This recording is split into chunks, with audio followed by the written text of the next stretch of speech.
नमस्ते, स्वागत है आप सभी को इसके टेक्निकल चैनल में। फ्रेंड्स, आज की इस वीडियो में आईटीआई इंस्ट्रक्टर रजिस्ट्रेशन से रिलेटेड एक नई अपडेट के बारे में चर्चा करेंगे। डीजीटी का एक नया अपडेट आया हुआ है। आप लोगों के जो भी समस्या आ रही थी आईटी इंस्ट्रक्टर रजिस्ट्रेशन में, जैसे आईटी क्वालिफ़िकेशन में सब क्वालिफ़िकेशन विजिबल ना होना, उसके बाद आईटी अप्रेंटिसशिप क्वालिफ़िकेशन को लेकर के यहाँ पे बात आ रही थी कि ऑप्शन यहाँ पे अवेलेबल नहीं है। डिप्लोमा क्वालिफ़िकेशन में सब क्वालिफ़िकेशन नॉट विजिबल। तो ये सभी समस्याओं का जो समाधान है डीजीटी के द्वारा कर दिया गया है। ठीक है, हम लोग स्टेप बाय स्टेप यहाँ पे समझने वाले हैं। ठीक है, तो ये आप लोगों को पूरा जो है इंग्लिश फॉर्मेट में है, इसको हम लोग जो है हिंदी फॉर्मेट में समझते हैं। ठीक है, आप यहाँ पर देख सकते हैं। ठीक है, बताया गया है कि रिपोर्ट की गई समस्या, मतलब जो रिपोर्ट किया गया था आपके द्वारा समस्या का, एक तरफ यहाँ पर लिखा गया है और दूसरी साइड में इसका उपाय और समाधान लिखा गया है। मैं बता दूं आप सभी को कि जो आईटीआई इंस्ट्रक्टर रजिस्ट्रेशन है वो सभी आईटीआई को रजिस्ट्रेशन करना बहुत ज़रूरी है, चाहे वो गवर्नमेंट हो या फिर प्राइवेट आईटीआई हो। ठीक है, क्योंकि डीजीटी के द्वारा क्लियर कर दिया गया है कि जिस आईटीआई के ट्रेड सेफ्टी यूनिट में इंस्ट्रक्टर अवेलेबल नहीं होंगे सत्र 2026 में, उस सेफ्टी यूनिट में जो है एडमिशन के लिए वो एलिजिबल नहीं होंगे, यानी कि आप एडमिशन नहीं ले सकते हैं। तो इसीलिए सभी आईटीआई कॉलेज को यहाँ पे इंस्ट्रक्टर का डिटेल्स डालना बहुत ज़रूरी है। तो आप सभी यहाँ पर ध्यान से ज़रूर देखिएगा इस वीडियो को, और यदि आप चैनल नए हैं तो सब्सक्राइब कर लीजिए। आईटी से रिलेटेड रेगुलर अपडेट हम आप सभी को देते रहते हैं। तो फ्रेंड्स, यहाँ पे अगर हम बात करें तो रजिस्ट्रेशन 9 मार्च 2026 से स्टार्ट हो चुके हैं। ठीक है, अब चलिए हम लोग यहाँ पे बात करते हैं कि जो रिपोर्ट की गई समस्या है वो क्या है। तो पहला समस्या था कि आईटी क्वालिफिकेशन में सब क्वालिफिकेशन नहीं दिख रहा है।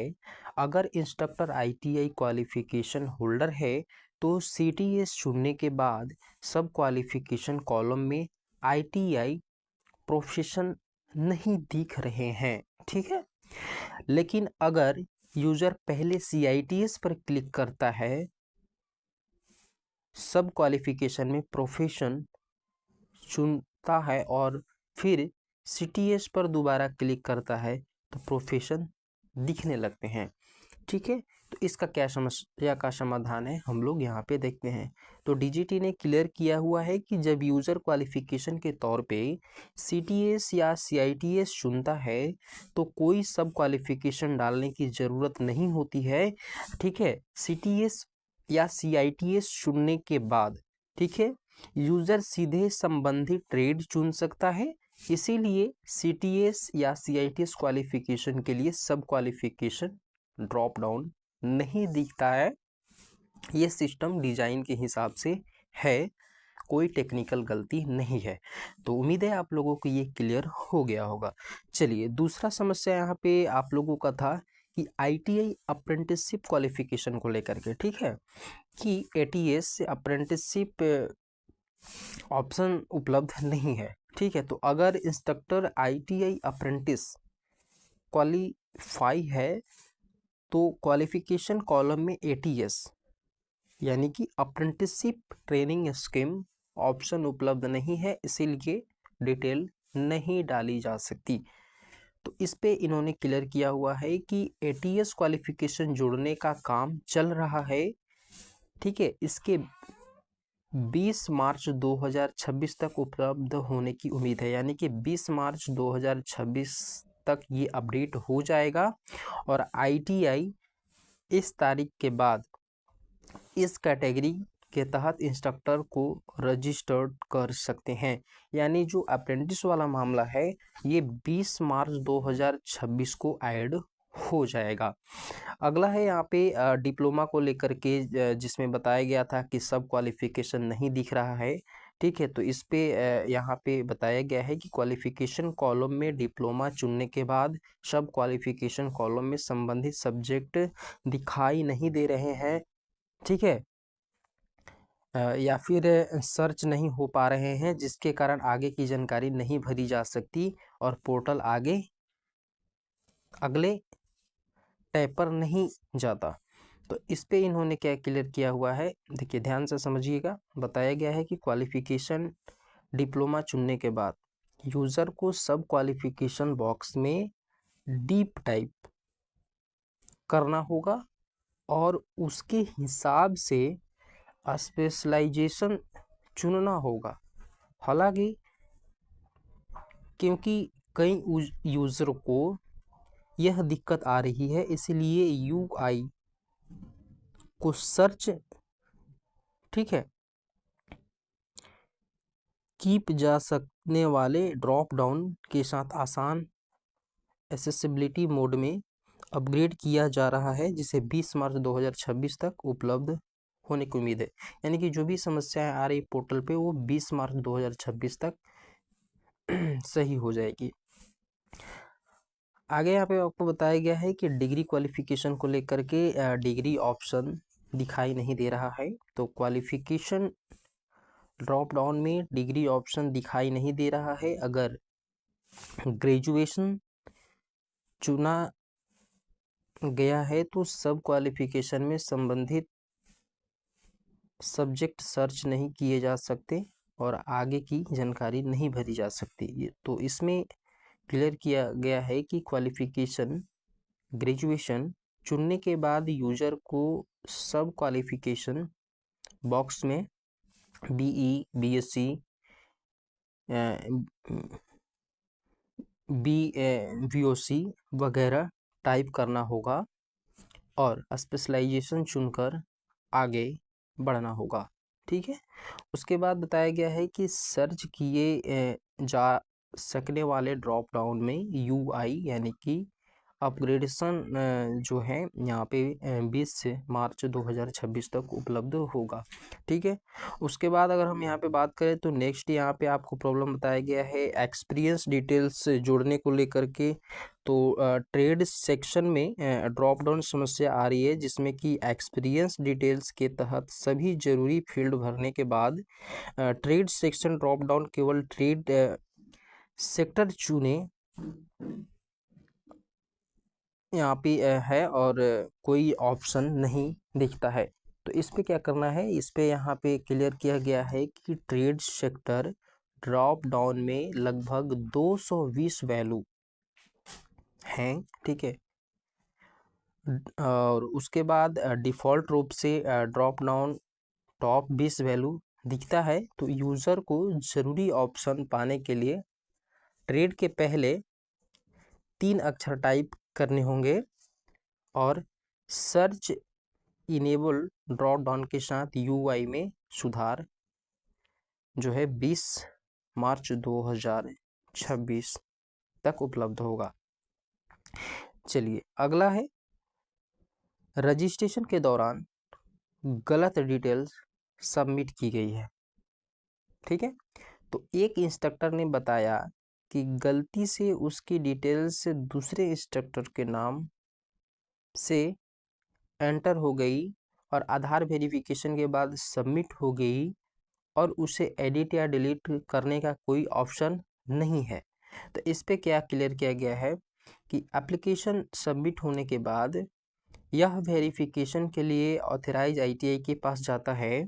यूज़र को ऑथराइज आईटीआई से रिक्वेस्ट करनी चाहिए कि वो एप्लीकेशन को सबमिट किए गए आईटीआई को वापस भेज दे, ठीक है, जिसके बाद डिटेल को एडिट करके सही जानकारी के साथ दोबारा सबमिट किया जा सके। यानी यदि कोई गलती हो गई है तो आप ऑथराइज आईटीआई को रिक्वेस्ट कर सकते हैं कि भाई इसको जो है दोबारा से उसको सेंड कर दीजिए आईटीआई को और फिर वहाँ से आप जो है उसको एडिट कर सकते हैं डिटेल्स को और दोबारा से सबमिट कर सकते हैं। 7 नंबर में यहाँ पे आप लोगों को बताया गया है कि ट्रिपल पी इंस्ट्रक्टर के लिए एम्प्लॉय ग्रुप कैटेगरी दिखाई नहीं दे रही है। रेगुलर सरकारी इंस्ट्रक्टर के लिए ऑप्शन उपलब्ध है, लेकिन ट्रिपल पी इंस्ट्रक्टर के लिए साफ तौर पर दिखाई नहीं दे रहे हैं। तो इस पे इसका समाधान बताया गया है, क्योंकि इंस्ट्रक्टर रजिस्ट्रेशन नेशनल लेवल पर है, इसीलिए सभी तरह के एग्रीमेंट को कवर करने वाली जेनेरिक वैल्यू दी गई है। यूजर अपने एग्रीमेंट के हिसाब से सबसे सही ऑप्शन चुन सकते हैं, जहां भी लागू हो। अदर ऑप्शन भी दिया गया है। अगला यहाँ पे प्रॉब्लम आ रहा है एक्सपीरियंस टैब, ठीक है। डेजिग्नेशन से जुड़ी दिक्कतें, जैसे एक्सपीरियंस टैब में क्लर्क या केमिस्ट जैसे कुछ डेजिग्नेशंस ड्रॉप डाउन में दिखाई नहीं देते हैं। तो इस पे क्लियर किया गया है कि ड्रॉप डाउन में 150 से ज़्यादा वैल्यू हैं, ठीक है। डिफ़ॉल्ट रूप से सिर्फ 20 वैल्यू दिखाई जाती हैं। सही ऑप्शन पाने के लिए यूजर को डेजिग्नेशन के पहले 3 अक्षर टाइप करने होंगे और सर्च ड्रॉप डाउन और टेक्स्ट बॉक्स प्रॉपर्टी के साथ यूआई अपग्रेड 20 मार्च 2026 तक उपलब्ध होगा। तो ये सारी चीज़ें हैं।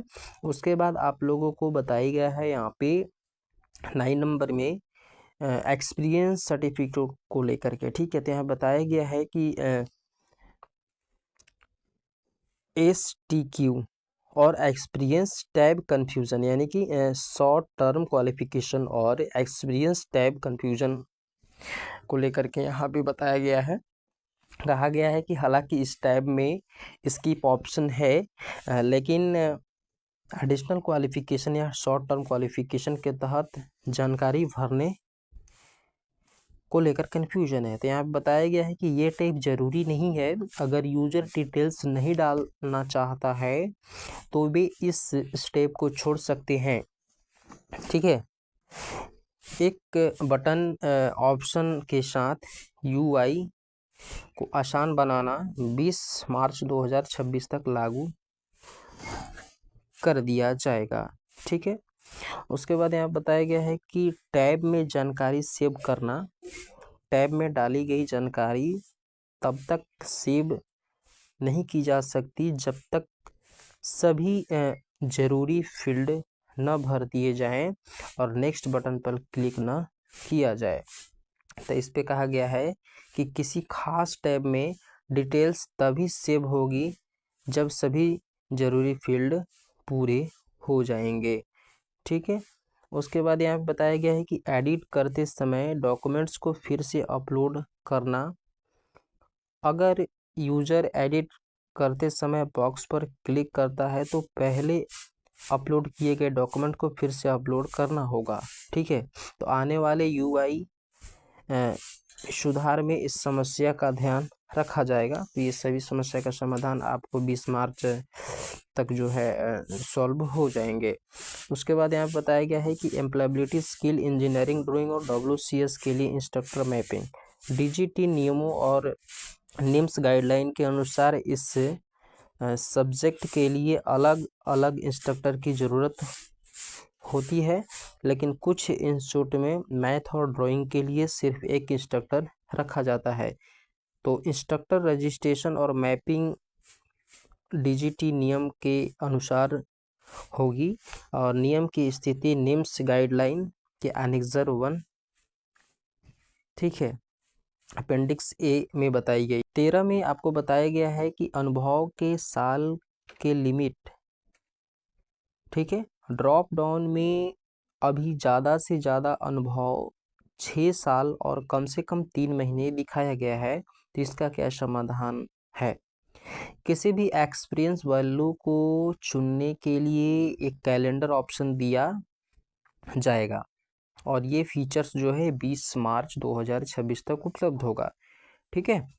चलिए आगे बताया गया है कि इसके अलावा अलग अलग राज्य डायरेक्टर और ITI से मिले सुझाव के आधार पर जरूरी UI अपग्रेडेशन काम चल रहा है, ठीक है। इसके अनुसार ऑथराइज ITI में सर्टिफिकेट वेरिफिकेशन 23 मार्च 2026 से शुरू हो जाएगा और 11 मई 2026 तक एक हफ्ते का, ठीक है, एक्सटेंशन भी दिया गया है। लेकिन ITI से रिक्वेस्ट है कि वे इंस्ट्रक्टर रजिस्ट्रेशन जारी रखें, ठीक है। अगर कोई ज़रूरी क्वालिफ़िकेशन नहीं दिख रही है तो वे एप्लीकेशन को ड्राफ्ट के तौर पर सेव कर सकते हैं और UI अपग्रेडेशन पूरा होने के बाद 20 मार्च 2026 के बाद सबमिट कर सकते हैं, ठीक है। ज़रूरी नोट में यहाँ पे बताया गया है कि डिफ़ॉल्ट रूप से ड्रॉप डाउन मेनू सिर्फ 20 वैल्यू दिखते हैं। यूज़र को ज़रूरी ऑप्शन पाने के लिए ड्रॉप डाउन सर्च बॉक्स में पहले 3 अक्षर टाइप करने होंगे। तो ये सारी चीज़ें हैं और उम्मीद है आप लोगों को समझ में आ गया होगा। यदि ये वीडियो पसंद आए तो अपने दोस्तों में शेयर करिए, लाइक करिए, चैनल में नए सब्सक्राइब कर लीजिए। IT से रिलेटेड रेगुलर हम अपडेट आप सभी को देते रहते हैं। तो मिलते हैं अगली वीडियो में नई इन्फॉर्मेशन के साथ, तब तक के लिए नमस्कार।